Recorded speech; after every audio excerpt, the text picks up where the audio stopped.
পরে দরজার সামনে দাঁড়িয়ে ছোট্ট দোয়াটি পাঠ করবেন। আল্লাহ পাক রব্বুল আলামিন আপনার ঘরে বৃষ্টির মতো রহমত নাজিল করবেন।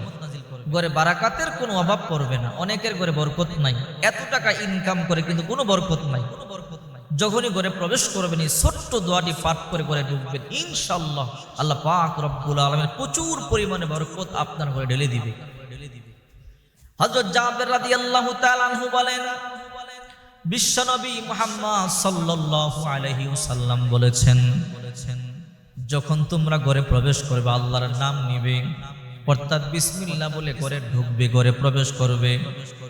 জাবের রাদিয়াল্লাহু তাআলা আনহু বলেন, বিশ্বনবী মুহাম্মদ সাল্লাল্লাহু আলাইহি ওয়াসাল্লাম বলেছেন, যে ব্যক্তি ঘরে প্রবেশকালে বিসমিল্লাহ বলে ঘরে প্রবেশ করবে এবং বিসমিল্লাহ বলে খাবার গ্রহণ করবে, খাবার শুরু করবে, বিশ্বনবী মুহাম্মদ সাল্লাল্লাহু আলাইহি ওয়াসাল্লাম বলেন, তখন শয়তান তার সমস্ত সাঙ্গপাঙ্গদেরকে বলে, রে সাঙ্গপাঙ্গরা শোনো, আজকে এই ঘরে থাকারও জায়গা নাই, এই ঘরে খাবারেরও জায়গা নাই, কারণ এই ঘরে মানুষ আল্লাহর নাম নিয়েছে, আমাদের থাকার কোনো সুযোগ নাই।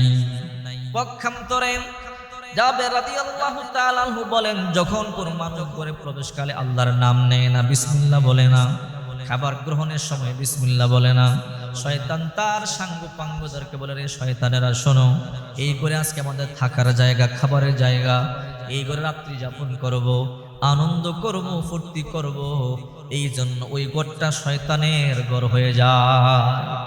ঘরে যখন ঢুকবেন সালাম দিয়ে ঢুকবেন, বিসমিল্লাহ বলে ঢুকবেন, এবং যখন খাবার খাবেন বিসমিল্লাহ বলে খাবার খাবেন। আল্লাহর হাবিব বলেন, রাত্রিবেলা যখন তোমরা দরজা বন্ধ করবে, জানালা বন্ধ করবে, তখন তোমরা আল্লাহর নাম নিবা, বিসমিল্লাহ বলে বন্ধ করবে। যদি ঘরের দরজা বিসমিল্লাহ বলে বন্ধ করো, জিন শয়তান তোমার ঘরে ঢুকতে পারবে না। বলছিলাম যে এই দোয়াটির কথা, যখনই ঘরে প্রবেশ করবেন, ঘরে প্রবেশ করবার সময় দরজার সামনে দাঁড়ায় দোয়াটি পাঠ করবেন। যদি সম্ভব হয় বের হওয়ার সময় দোয়াটি পাঠ করবেন। এই দোয়া ঢোকার সময় পড়া যায়, বের হওয়ার সময় পড়া যায়। হযরত আবু মুসা আশআরী রাদিয়াল্লাহু তাআলা আনহু বলেন, আল্লাহ রাসূল সাল্লাল্লাহু আলাইহি ওয়াসাল্লাম বলেছেন, যখন তোমরা ঘরে প্রবেশকালে এই দোয়াটি পাঠ করবে, আল্লাহ পাক রব্বুল আলামিন তোমাদের ঘরে রহমত দিয়া পরিপূর্ণ করে দিবে। আল্লাহুম্মা ইন্নী আসআলুকা খায়রুল মাওলাজি ওয়া খায়রুল মাখরাজি, বিসমিল্লাহি ওয়ালাজনা ওয়া আলাল্লাহি রাব্বানা তাওয়াক্কালনা। এই দোয়া, আল্লাহুম্মা ইন্নী আসআলুকা খায়রুল মাওলাজি ও খায়রুল মাখরাজি, বিসমিল্লাহি ওয়ালাজনা ওয়া আলাল্লাহি রাব্বানা তাওয়াক্কালনা। আহারে অনেক মানুষ আছে লক্ষ লক্ষ টাকা ইনকাম করে, টাকা চলে যায়, টাকা রাখতে পারে না, টাকার মধ্যে কোনো বারাকা নাই, স্ট্রোক হয়, ক্যান্সার হয়, প্যারালাইসিস হয়, ডায়াবেটিস হয়, আগুন লাগে, অ্যাক্সিডেন্ট করে, একটার পর একটা বিপদ লাইগেই থাকে, টাকা থাকে না। এই জন্য বরকত হলো বিপদ হবে না। বারাকা মানি আল্লাহ তাআলা আপনি যা ইনকাম করবেন তার মধ্য থেকেই থাকবে।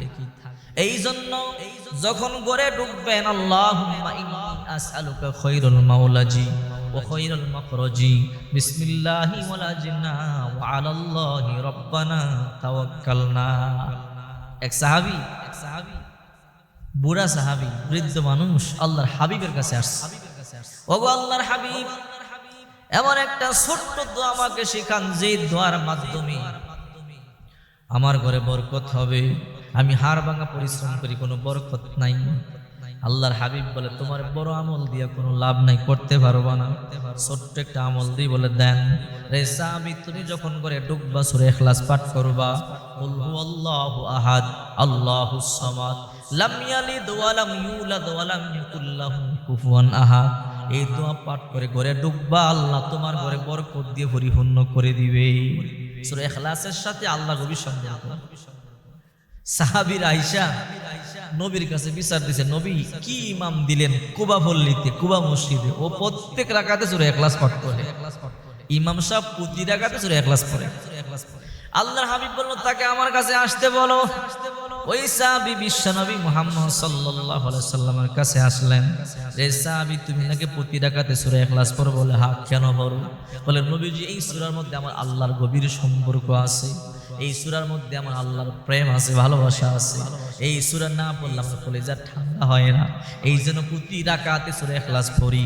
আল্লাহর পয়গম্বর বলে রে সাহাবী, এই প্রেম, এই ভালোবাসা, এই সূরা ইখলাসের ভালোবাসায় তোমাকে জান্নাত পর্যন্ত পৌঁছে দিবে। ওই সাহাবী সূরা ইখলাস পড়ে ঘরে ঢুকে কিছুদিন পর বিশ্বনবী মুহাম্মদ সাল্লাল্লাহু আলাইহি ওয়াসাল্লামের কাছে গেলেন। আল্লাহ নবী গো, আমি সূরা ইখলাস পড়িয়ে ঘরে ঢুকি, আল্লাহ এমন সম্পদ আমারে দিছে, আমি রাখার জায়গা পাইতেছি না। আরে আমল করেন, কপাল খুলবে, ভাগ্যের পরিবর্তন হবে।